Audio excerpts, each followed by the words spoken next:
Baltimore Ravens 7-round mock draft, no trades. Here we go.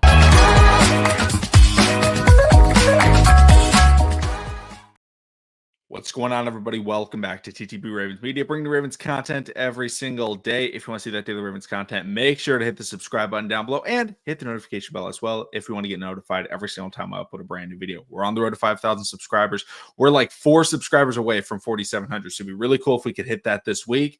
And I just want to thank all of you for supporting the Mock Draft Mondays. If you don't know, if you're new to the channel, new to the series, Mock Draft every Monday throughout the offseason. We've been doing it for 4 years now. Haven't missed a single Monday.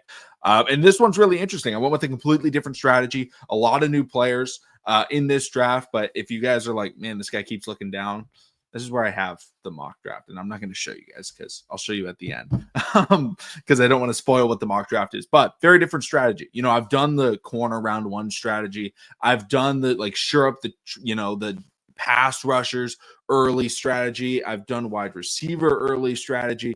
This is a new one. I decided to go offensive line early. It's just a different feel, right? These mock drafts aren't necessarily always right. If it was me doing my, exact mock draft of exactly what I want the Ravens to do, I'd be drafting the same guy in the first round every single time, and that'd be Jahdae Barron.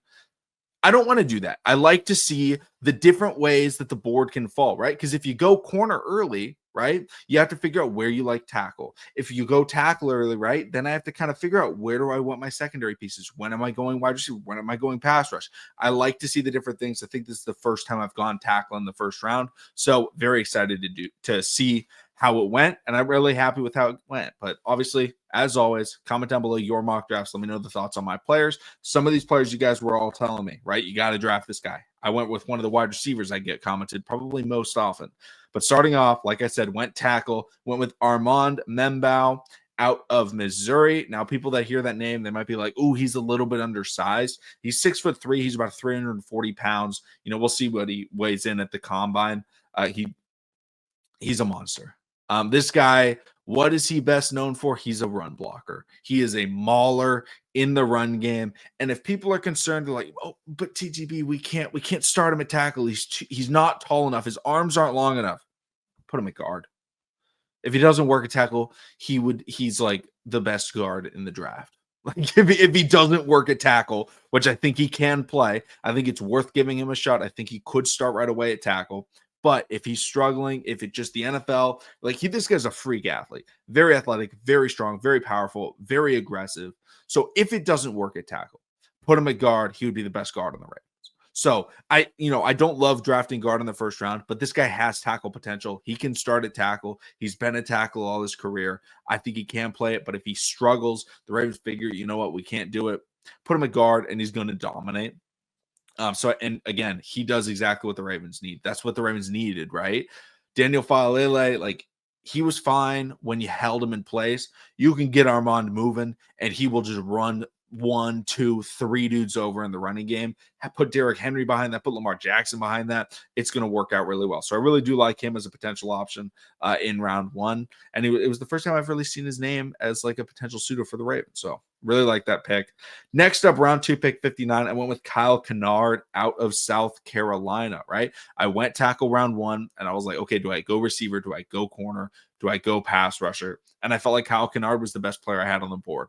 6'5" pass rusher out of South Carolina, transferred from, I believe, Georgia Tech it was, but he goes into the SEC from the ACC, and he has a 10-sack season. He was dominant. He's crazy fast off the edge. He's not necessarily, the most polished pass rusher, but he does have some good pass rush moves. He doesn't have a ton, but he has good moves. He has the athleticism off the edge. He has the size that you're looking for, in a 5-tech, in a stand-up outside pass rush linebacker.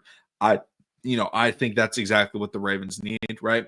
He's bigger than an Adisa Isaac, right? He has the production and he's been relatively healthy compared to some of the other pass rushers the Ravens have drafted. So getting his athleticism with the athleticism of Isaac, and then with the raw power of Atavius Robinson in all of that mix with Adafe, depending on if we keep him after this next year, I think it'll be a really good move. And then moving into round 3, pick 91, I went with someone I've drafted before. I went with Deon Walker. And the reason I went to Deon so quick was just talking about the D-line in general.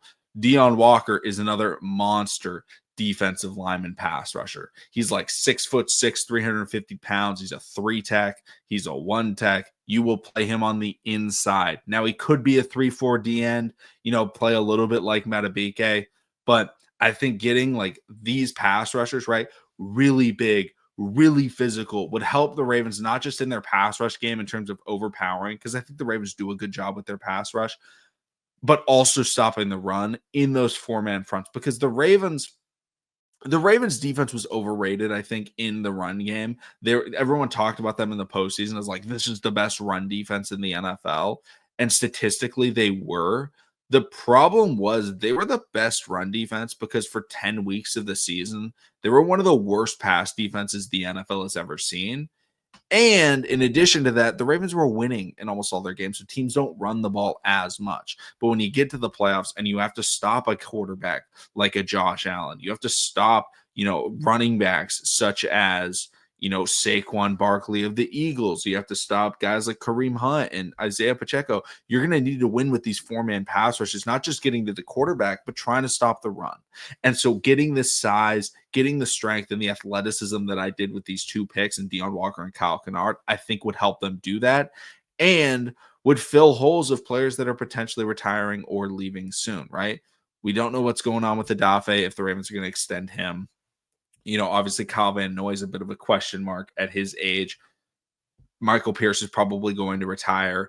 David Ojabo's been in and out of being healthy. Obviously, Matabike, he's locked down. Travis Jones, we have a couple more years with him. I love those 2 guys. Tavius Robinson looked like he was stepping up. I really do like him. And Adisa Isaac, I'd love to see what he does healthy this year. But getting more pass rushers, I think, is going to be really beneficial. And getting more guys that can also stop the run would help too. Next up, round 4. I got 2 round 4 picks. I'm going to say both their names to talk about them individually. I went with wide receiver Pat Bryant at pick 127 out of Illinois, and then defensive lineman Riley Mills out of Notre Dame with pick 135. Now, starting off with Pat Bryant, I think we need wide receiver. I think when you look at these Ravens wide receivers, the only 2 we know for sure are like what we have is we have Zay and we have Bate. And I love both of those guys. I think they're very good. After that, it's a question mark with Tez Walker. I like Tez Walker. I think he could be a decent deep threat. But again, he struggled to find the field. Now, part of that was due to injuries. Part of that was due to him, just missing a lot of time last year and, just trying to get well-versed into things. But we don't know if we're keeping Nelly or Tylen. And I think we need wide receivers to do that. And Pat Bryant is 6'3". He has the size a lot of us have been looking for, right? We haven't had a big receiver since, the tight end, if some people would like to call it, out of Notre Dame. But unfortunately, that's about all we've had. And Greg Roman didn't utilize him properly. And I think we could, Todd Monken would be much better with a bigger wide receiver. And Lamar Jackson loves to throw across the intermediate, right? Pat Bryant loves the slant route. He can break a tackle. He's athletic. He's not the fastest of players. He's not going to take the top off the defense. But again, we have fast players. Really what we need is receivers that can make the contested catch, receivers that can make catches over the middle, and receivers that can make big plays. Pat Bryant absolutely does that. Then looking at Riley Mills is another really big interior defensive lineman. This guy's not going to play on the edge. This guy was very productive getting pass rush. Not necessarily what I think he's going to do in the NFL. I think he's more of a run stuffer. But again, losing Michael Pierce, getting more defensive lineman help. You look at what the Eagles did. They didn't just give up with having one good interior defensive lineman or one good pass rusher. They kept drafting them. Guys with the right size, with the right build, the right frame. And eventually it worked out, right? How many teams would draft Jordan Davis, right, in the first round? I think they took him 13th. I think they took him 1 pick before Kyle Hamilton. And then, within the next couple of years, they go Jalen Carter as well. Now, obviously, those are first-round picks. I'm not saying that this guy is Jalen Carter. I'm not saying he's Jordan Davis. But what they did was, all their guys, right, Josh Sweat, Nolan Smith, all of their passers, they have so many. They were all productive. The Ravens need to start drafting more. And they've done so good drafting these interior defensive linemen and pass rushers, really, out of these small things. The question is keeping them. I think they need to just keep, you could correlate it to throwing darts, right? Yeah, sure. You can throw 1 dart and hit a bullseye. But if you throw 5 darts, right? one dart a year, two darts a year, especially when you have 11 draft picks, you're much more likely to hit something good, something worthwhile. And it might not be a bullseye. It might be a triple, right? Triple 15. That's fine, right? That's still good. But you don't want to throw one dart, miss the dartboard, and then go, well, we'll try again in a couple years. Keep shooting, keep firing, keep taking those chances. Riley Mills is a good football player on a very good defense. And I don't think he played in the college football playoffs. So if you guys are like, where was he in that game? I don't think he played. But very productive, very good football player. Going into round 5, we only have one pick. I went with a backup running back. I feel like we do need a backup running back because Derrick Henry, we don't really have a backup for Derrick Henry. We have other running backs, but we don't have anybody that's physical, that's a ground and pound guy that you can just feed the rock to. I think Ollie Gordon would be that guy. I don't think Ollie Gordon is the greatest running back prospect of all time, right? He was hyped up coming into the year as like this guy's dominant. He's one of the best running backs in the country. Unfortunately, he didn't have the season he was looking for, but he's got the right size. He's 6'2", he's like 220, 230 pounds. That's the type of physicality. He runs with physicality. We don't have a backup running back that has that kind of physicality. And having Ollie Gordon would allow us to do things like put Keaton Mitchell more on kickoffs, put him more as punt returner. Justice Hill, same thing, right? And we don't have to worry about, hey, if one of these guys go down, we're screwed. Because Justice Hill went down for a little bit. And it felt like after Derrick Henry, we didn't have anybody we could just like tote the rock with.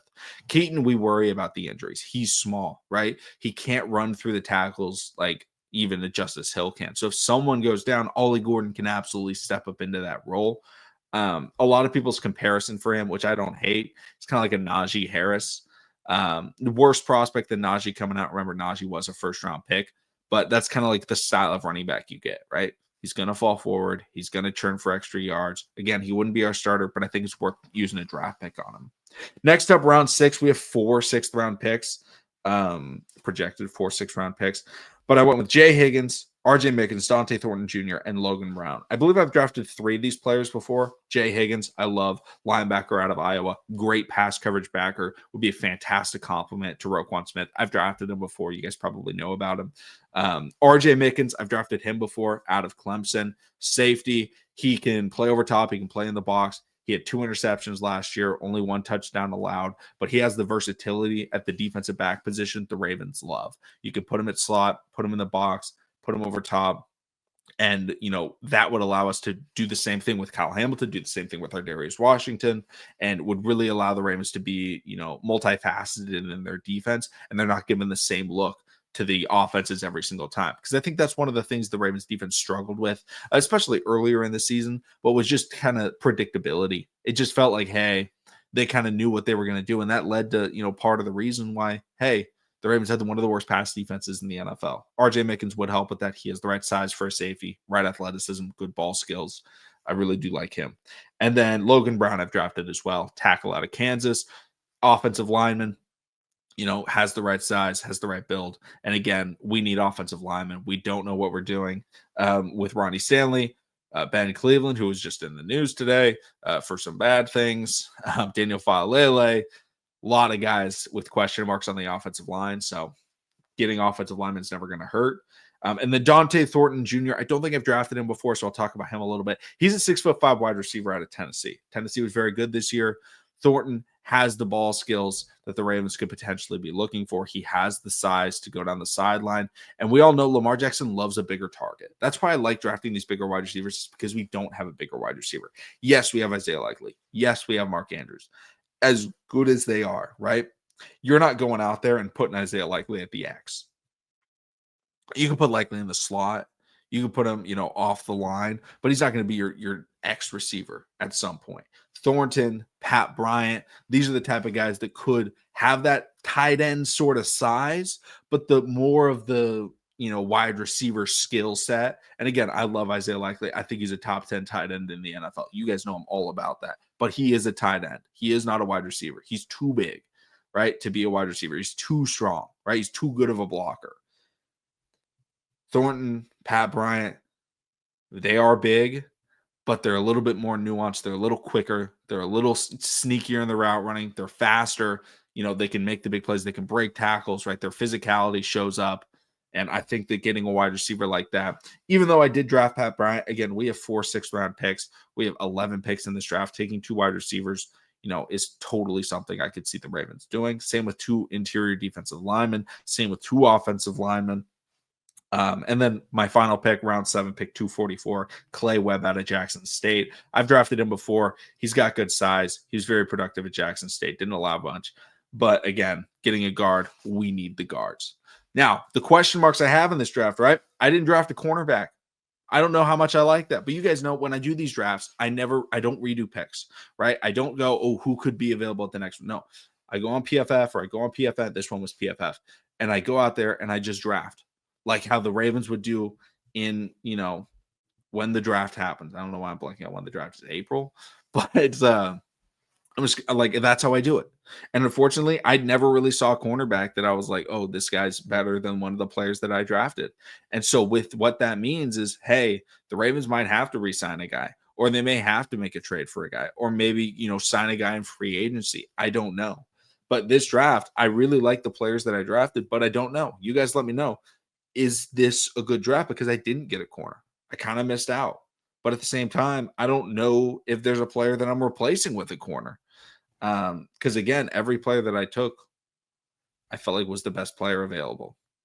Thank you all so much for watching. Subscribe for more. If you guys didn't believe me at the beginning, I said I'd show you. Right, here's the draft. That's what I've been looking at on my phone. But Armand Membow, Kyle Kennard, Deion Walker, Pat Bryant, Riley Mills, Ollie Gordon, Jay Higgins, RJ Mickens, Dante Thornton, Logan Brown, and Clay Webb. That's this week's mock draft. Thank you all so much for watching. Subscribe for more, and I'll see all of you again tomorrow.